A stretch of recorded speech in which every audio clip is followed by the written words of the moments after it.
நமக்கும் அல்லாஹ்வுக்குமான ஒரு அழகிய உறவும் தொடர்பும் இருந்து கொண்டே இருக்க வேண்டும்.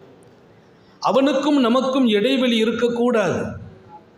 அவன் அன்பால் நாம் வாழ்கிறோம். அவன் அன்பால் தான் இன்றைக்கு நாம் நல்லா இருக்கிறோம். மனிதன் தன் திறமைகளை கொண்டு எப்போதுமே உயர முடியாது. எழுதி வையுங்கள். திறமை தேவை, முயற்சி தேவை.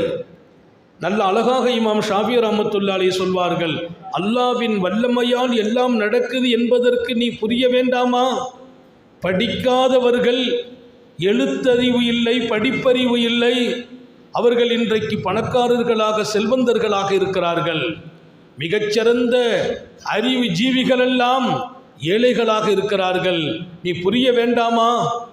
அறிவாலும் ஆற்றலாலும் திறமையாலும் வாழ்க்கையின் பொருளை உண்டாக்கி கொள்ள முடியும் என்றால் ஒரு அறிவாளி ஏழையாக ஆயிருக்க கூடாதே என்றார்கள் இமாம் ஷாஃபி. அறிவால், ஆற்றலால், திறமைகளால் மிகச்சிறந்த அறிவு ஜீவிகள் தங்களை வளமான வாழ்க்கைக்கு கொண்டு போயிருக்க முடியுமே.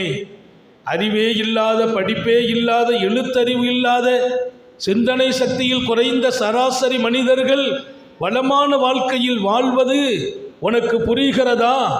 அத்தனையையும் அவன் நடத்துகிறான் என்று இமாம் ஷாஃபி கேட்பார். என் அறிவை கொண்டு நான் உயர்ந்து விட முடியாது. நான் உயர்வதற்கு அறிவு ஒரு காரணமாக வேண்டுமென்றால் இருக்கலாம். நான் வாழ்க்கையையும் வாழ்வாதாரத்தையும் திரட்டிக் கொள்வதற்கு அறிவு ஒரு காரணமாக இருக்கலாம். ஆனால் ஒன்றுமே இல்லாமல் உலகத்தின் உச்ச நிலையை பல பேருக்கு அல்லாஹ் அடைய வைக்கிறான். அவனால் எல்லாம் நடக்கிறது என்றார்கள் அல்லல் இமாம் ஷாஃபி ரஹ்மத்துல்லாஹி அலைஹி. நீங்கள் புரிந்து கொள்ளுங்கள்.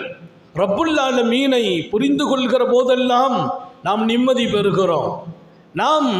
நமக்கு என்ன இருக்குது? நம்மால முடியுமா? அந்த கேள்விக்கே இடமில்லை. நம்மால முடியுமா?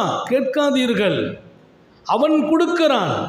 உங்களை கொண்டும் பெரிய சாதனை நடத்தி காட்டுவான். எந்த தகுதியும் இல்லாதவர்களை ஆட்சி பீடத்தில் கொண்டு அமர்த்துவான் அல்லாஹ். நம்மால் முடியுமா என்ற கேள்வி மாத்திரம் என்றைக்கும் எழக்கூடாது. காரியங்களை அவன்தான் நடத்துகிறான். யாரை கொண்டும் நடத்துவான். காரியத்தை அவன் நடத்துகிறான். யாரை கொண்டும் நடத்துவான். என்னால் முடியாதுங்கிற இடத்தை விட்டு நீங்கள் வெளியே வர வேண்டும். அடுத்து என்னால் தான் எல்லாம் என்ற இடத்திற்கும் நீங்கள் போய்விடக்கூடாது.